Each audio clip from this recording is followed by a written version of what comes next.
Harry Potter சின்ன வயசில் இருக்கும்போதே அவனோட அப்பா அம்மா 2 பேருமே இறந்து போயிருப்பாங்க.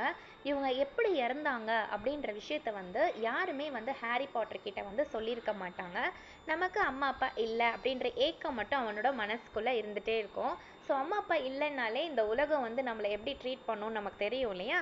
ஸோ ஹாரி பாட்டரும் அதே மாதிரி தான் அனுபவிச்சுட்டு இருக்கான். யாரோட வீட்டில் இருக்கான் அப்படின்னா, மாமாவும் அத்தை வீட்லேயும் தங்கி படிக்கிறான். மாமா பேர் வேர்னன், அத்தை பேர் பெட்டூனியா. இவங்க 2 பேருக்கும் ஒரே ஒரு பையன் இருக்கான். அந்த பையன் பேர் டூட்லி. ஓகேவா?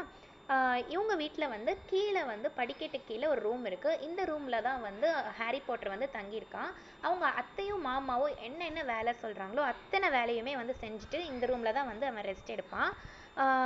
ரெஸ்ட் எடுத்துகிட்டு இருக்கும் போது என்ன ஆகும் அப்படின்னா, அவனோட ப்ரீவியஸ் லைஃப் எப்படி இருக்கும், நம்ம அம்மா அப்பா மூஞ்சி எப்படி இருக்கும், ஒன்றுமே அவனுக்கு தெரியாது. யோசிச்சு பார்க்கும்போது எல்லா வேலையும் நம்மளை சொல்கிறாங்களே அப்படின்ற ஒரு ஃபீலிங்ஸ் மட்டும் இருக்கும். அம்மா அப்பா கூட